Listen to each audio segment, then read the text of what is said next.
ಆಜಿ ಮಸಾಲ. ಎಂತ ಅಡಿಗೆಯ ರುಚಿಯಾಗೋ ರಹಸ್ಯವು 20 ರೂಪಾಯಿ. ಕಾವೇರಿ ವಿಚಾರದಲ್ಲಿ ಕರ್ನಾಟಕಕ್ಕೆ ಸಿಗುತ್ತಾ ರಿಲೀಫ್?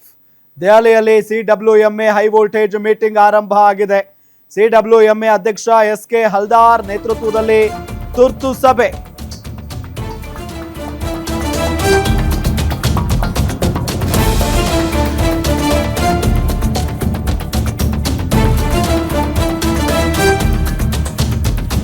ಮೀಟಿಂಗ್ ಈಗ ಆರಂಭ ಆಗಿದೆ ಅನ್ನೋದು ಗೊತ್ತಾಗ್ತಾ ಇದೆ ನೋಡಿ.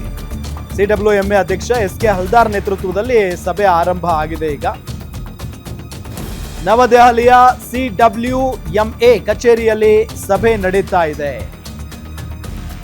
ಸಭೆಯಲ್ಲಿ ಕರ್ನಾಟಕ ಮತ್ತು ತಮಿಳುನಾಡು ಅಧಿಕಾರಿಗಳು ಭಾಗಿಯಾಗಿರೋದು.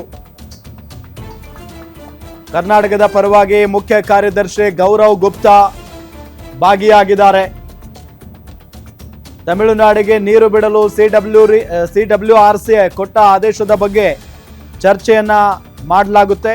ರಾಜ್ಯದ ವಾಸ್ತವ ಸ್ಥಿತಿ ಬಗ್ಗೆ ಮನವರಿಕೆ ಮಾಡ್ತಾ ಇದ್ದಾರೆ ಗೌರವ್ ಗುಪ್ತಾ ಅವರು. ಸದ್ಯದ ಸ್ಥಿತಿಯಲ್ಲಿ ನೀರು ಬಿಡೋಕೆ ಸಾಧ್ಯ ಇಲ್ಲ ಅಂತ ವಾದಿಸ್ತಾ ಇದ್ದಾರೆ ಗೌರವ್ ಗುಪ್ತಾ. ನಮ್ಮ ರಾಜ್ಯದಲ್ಲಿ ಕುಡಿಯೋದಕ್ಕೆ ನೀರು ಒದಗಿಸೋಕೆ ಕಷ್ಟದ ಸ್ಥಿತಿ ಇದೆ. ಕುಡಿಯಕ್ಕೆ ನೀರಿಲ್ಲ, ನಿರೀಕ್ಷಿತ ಪ್ರಮಾಣದಲ್ಲಿ ಮಳೆ ಬಂದಿಲ್ಲ, ಸಂಕಷ್ಟದ ಸ್ಥಿತಿ ಇದೆ ರಾಜ್ಯದಲ್ಲಿ.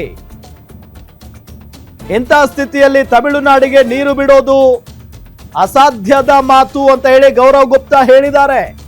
ಸಭೆಯಲ್ಲಿ ರಾಜ್ಯದ ಸ್ಥಿತಿಗತಿಯನ್ನ ವಿವರಿಸ್ತಾ ಇದ್ದಾರೆ ಗೌರವ್ ಗುಪ್ತಾ ಅವರು. ಸಭೆಯಲ್ಲಿ ವ್ಯತಿರಿಕ್ತ ಆದೇಶ ಬಂದ್ರೆ ಕಾವೇರಿ ಕಿಚ್ಚು ಜೋರಾಗುತ್ತೆ. ಅಂದ್ರೆ ಸರಿಯಾದ ರೀತಿಯಲ್ಲಿ ವಾದವನ್ನ ಮಂಡನೆ ಮಾಡ್ತಾ ಇದ್ದಾರೆ, ವಾದಿಸ್ತಾ ಇದ್ದಾರೆ, ಅಲ್ಲಿ ಮನವರಿಕೆ ಮಾಡಿ ಕೊಡ್ತಾ ಇದ್ದಾರೆ ಗೌರವ್ ಗುಪ್ತಾ ಅವರು. ಎಕ್ಸಾಕ್ಟ್ಲಿ ನಾವೇನು ಸುಳ್ಳು ಹೇಳ್ತಾ ಇಲ್ಲ, ರಾಜ್ಯದಲ್ಲಿ ಏನ್ ಪರಿಸ್ಥಿತಿ ಇದೆ ಅದನ್ನ ತಿಳಿಸ್ತಾ ಇದ್ದಾರೆ. ರಾಜ್ಯದಲ್ಲಿ ಮಳೆ ಇಲ್ಲ ಅಂತ ಏನು ಸುಳ್ಳು ಹೇಳಕ್ಕಾಗಲ್ಲ. ಎಲ್ಲರಿಗೂ ಕೂಡ ಗೊತ್ತಾಗುತ್ತೆ ಎಲ್ಲಿ ಮಳೆ ಆಗಿದೆ, ಎಷ್ಟು ಪ್ರಮಾಣದಲ್ಲಿ ಮಳೆ ಆಗಿದೆ ಅಂತ ಹೇಳಿ ಪರಿಶೀಲನೆ ಕೂಡ ಮಾಡಬಹುದು CWMA. ಸೊ ಜೊತೆಗೆ ಕಾವೇರಿ ನದಿಯಲ್ಲಿ ಎಷ್ಟು ಪ್ರಮಾಣದಲ್ಲಿ ನೀರಿದೆ ಅದನ್ನು ಕೂಡ ಪರಿಶೀಲನೆ ಮಾಡಬಹುದು.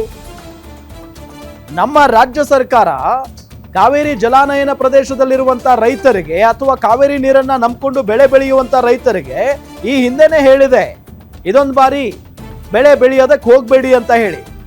ಅಂತ ಸಂದರ್ಭದಲ್ಲಿ ಬಿಕಾಸ್ ಯಾಕೆ ಬೆಳೆ ಬೆಳಿಬಾರ್ದು ಅಂತ ಹೇಳಿದ್ದಾರೆ ಅಂತ ಅಂದ್ರೆ ಕುಡಿಯೋದಕ್ಕೆ ನೀರು ಸಾಕಾಗಲ್ಲ, ಮಳೆ ಇಲ್ಲ. ಹಂಗಾಗಿ ಬೆಂಗಳೂರು, ಮೈಸೂರು ಈ ಎಲ್ಲಾ ಭಾಗದಲ್ಲೂ ಕೂಡ ಕಾವೇರಿ ನೀರೇ ಹೋಗೋದು ಕುಡಿಯೋದಕ್ಕೆ.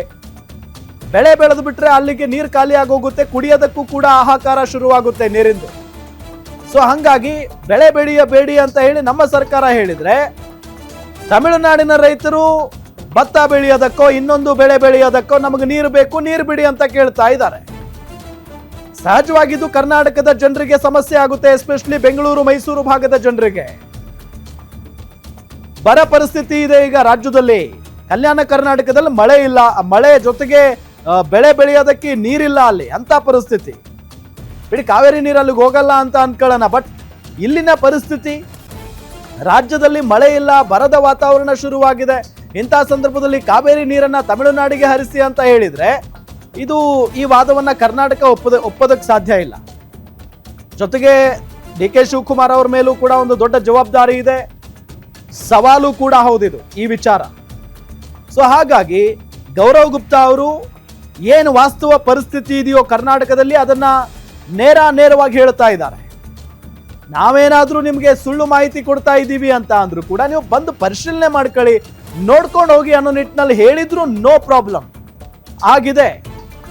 ಸೊ ಆ ನಿಟ್ಟಿನಲ್ಲಿ ಕಾವೇರಿ ಕಿಚ್ಚು ದೊಡ್ಡದಾಗುತ್ತಾ?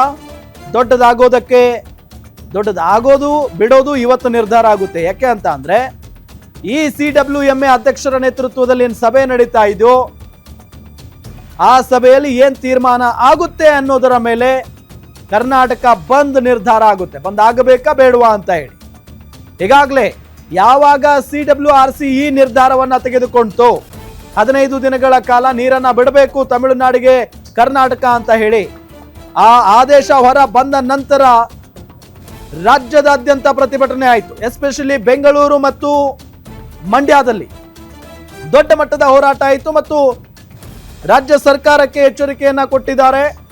ರೈತ ಪರ ಹೋರಾಟಗಾರರು, ಕನ್ನಡ ಪರ ಹೋರಾಟಗಾರರು. ಸೊ ಆ ನಿಟ್ಟಿನಲ್ಲಿ ಏನ್ ತೀರ್ಮಾನ ಆಗುತ್ತೆ ಈ ಸಭೆಯಲ್ಲಿ ಅನ್ನೋ ಕುತೂಹಲ ಅಂತೂ ಇದ್ದೇ ಇದೆ. ಮಳೆ ಆಗಿದ್ರೆ ನಿರೀಕ್ಷೆಯಂತೆ ಪ್ರತಿ ವರ್ಷ ಮಳೆಗಾಲದಲ್ಲಿ ಆಗುವಂತ ಮಳೆ ಈ ಬಾರಿಯೂ ಆಗಿದ್ರೆ ಯಾರಿಗೂ ತೊಂದರೆ ಇರಲಿಲ್ಲ. ಕರ್ನಾಟಕಕ್ಕೂ ಇರಲಿಲ್ಲ, ತಮಿಳುನಾಡಿಗೂ ಇರಲಿಲ್ಲ, ಪುದುಚೇರಿಗೂ ಇರಲಿಲ್ಲ, ಕೇರಳಕ್ಕೂ ಇರಲಿಲ್ಲ. ಬಟ್ ಕರ್ನಾಟಕದಲ್ಲಿ ಕುಡಿಯೋ ನೀರಿಗೆ ಸಮಸ್ಯೆ ಇದೆ. ಈ ಸಂದರ್ಭದಲ್ಲಿ ಕಾವೇರಿ ನೀರನ್ನ ತಮಿಳುನಾಡಿಗೆ ಹರಿಸಿ ಅಂತ ಅಂದ್ರೆ ಅದು ಆಗೋ ಮಾತಲ್ಲ, ಅಸಾಧ್ಯದ ಮಾತದು. ಮಳೆ ಸರಿಯಾದ ಪ್ರಮಾಣದಲ್ಲಿ ಆಗಿಬಿಟ್ಟಿದ್ರೆ ಇದು ಈ ರೀತಿಯಾದಂತ ವಾದ ಪ್ರತಿವಾದ ಇದೆಲ್ಲ ಮಾಡೋ ಅವಶ್ಯಕತೆನೇ ಇರಲಿಲ್ಲ. ಈಗ ಹೋಗಿ ಅಲ್ಲಿ ಮೀಟಿಂಗ್ ಮಾಡೋ ಅವಶ್ಯಕತೆ ಇರಲಿಲ್ಲ. ಮಳೆ ಆಗದೆ ಇರೋದಕ್ಕೆ ಅಲ್ವಾ, ಬರದ ಪರಿಸ್ಥಿತಿ ಇರೋದಕ್ಕೆ ಅಲ್ವಾ ನಮ್ಮ ರೈತರ ಹೋರಾಟಕ್ಕೆ ಕೂತಿರೋದು. ಈಗ ಕಾವೇರಿ ಕೊಳ್ಳದ ಡ್ಯಾಂಗಳಲ್ಲಿ ಒಳಹರಿವಿನ ಪ್ರಮಾಣ ಕಡಿಮೆ ಇದೆ. ಪ್ರತಿ ವರ್ಷದಂತೆ ಈ ಬಾರಿ ಡ್ಯಾಂಗಳು ಭರ್ತಿ ಆಗ್ತಾ ಇಲ್ಲ. ಇಷ್ಟೊತ್ತಿಗೆಲ್ಲ ಡ್ಯಾಂಗಳು ಭರ್ತಿ ಆಗ್ತಾ ಇದ್ದಾವೆ ಅನ್ನೋ ಸುದ್ದಿಯನ್ನ ಓದ್ತಾ ಇರ್ತಿದ್ವಿ ನಾವು. ಈ ಬಾರಿ ನಿರೀಕ್ಷಿತ ಪ್ರಮಾಣದಲ್ಲಿ ಮಳೆ ಬಂದಿಲ್ಲ, ಹೀಗಾಗಿ ಡ್ಯಾಂಗಳು ತುಂಬುತ್ತಾ ಇಲ್ಲ.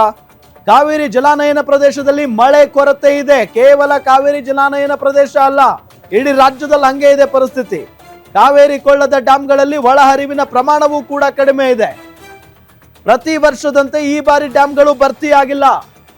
ಡ್ಯಾಂಗಳು ಪ್ರತಿ ವರ್ಷದಂತೆ ಮಳೆಯಾಗಿ ಈ ಬಾರಿ ಡ್ಯಾಂಗಳು ಭರ್ತಿ ಆಗಿದ್ರೆ ತಗೊಳ್ರಪ್ಪ ನಿಮ್ಗೆ ಎಷ್ಟು ಬೇಕೋ ಅಷ್ಟು ನೀರು ಅಂತ ಹೇಳ್ತಾ ಇದ್ವಿ. ಡ್ಯಾಂಗಳಲ್ಲಿ ತುಂಬಿಟ್ಕೊಳ್ಳೋದಕ್ಕೆ ಸಾಧ್ಯ ಆಗುತ್ತಾ?